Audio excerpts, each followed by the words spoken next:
Быйылгы жылдагы бүтүрүүчүлөр менен бардык жогорку окуу жайга тапшырууну каалагандар үчүн жалпы республикалык тестирдөөгө катышууга каттоо башталды. Аны өткөрүү турларынын графиги Илим, Жогорку билим берүү жана инновациялар министрлиги тарабынан бекитилген. Сынакта гранттар учурдагы ЖРТнын жыйынтыгы менен бөлүнмөкчү. Маданият, искусство, дене тарбия жана спорт тармагындагы гранттарды жогорку окуу жайлар тарабынан өздөрү жүргүзүшөт. Ал эми ИИМдин академиясына жана аскердик институтка кирүү үчүн абитуриенттер медициналык кошумча текшерүүдөн жана кошумча сынактан өтүшөт.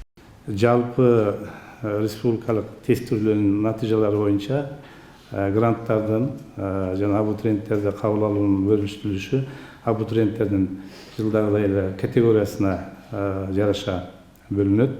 Бул Бишкек шаардагы мектептердин бүтүрүүчүлөрү, областтык борборлук жана кичи шаарлардын мектептердин бүтүрүүчүлөрү, айыл мектептердин бүтүрүүчүлөрү, жогорку тоолуу аймактардагы орто окуу жайлардын бүтүрүүчүлөрү болуп бул категориянын арасында бөлүнөт. Ошондой эле гранттык окуунун квотасынын ичинде 1-2 топтогу майыптырга жана башка колдоого муктаж жарандар үчүн дагы кошумча жеңилдиктер каралган.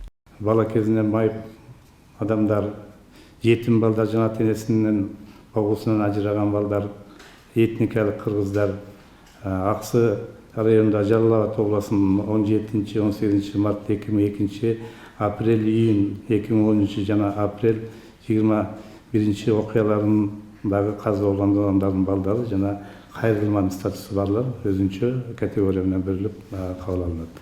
Жалпы республикалык тестирдөөнү өткөрүүнү конкурстун жыйынтыгы менен республикадагы билимди баалоо жана окутуу усулдар борбору утуп алган. Адистердин айтымында быйылкы ЖРТны өткөрүүдө бир топ өзгөчөлүктөрү бар.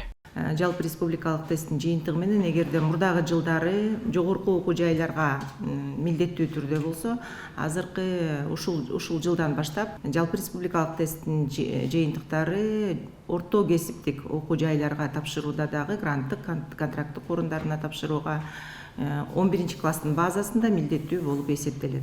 Буга чейин 2021 жылдан баштап ЖРТга каттоо аралыктан жүргүзүлүп, ал үчүн бүтүрүүчү мугалим аркылуу атайын логин пароль алып, анан катталган. Ал эми мурдагы жылдары бүтүрүүчү ЖРТга катталуу үчүн милдеттүү түрдө райондук же бардык билим берүү бөлүмүнө барышчу. Быйылкы жылы жалпы республикалык тестирлөөгө жаңы тартип менен каттала алышат.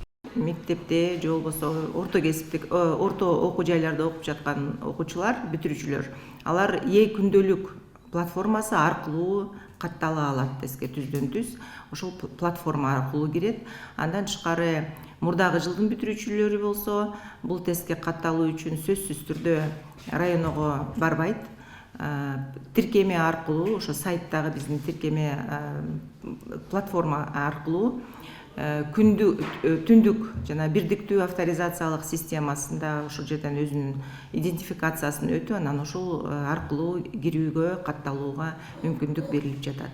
Белгилүү экинчи жагдай, тестке киргенде баланын колунда сөзсүз паспорту болуш керек. Анткени тест учурунда телефонго тыюу салынгандыктан түндүктү колдон алышпайт. Тестке төлөө акысы мурдагыдай эле 470 сом. Бардык жерде каттоо системасына катышкандар үчүн нускамалар менен видеороликтерди тиешелүү мекемелердин сайтынан көрүүгө болот. Калия Карыбекова, Эржигит Тилекбек уулу, билим жаңылыктарына.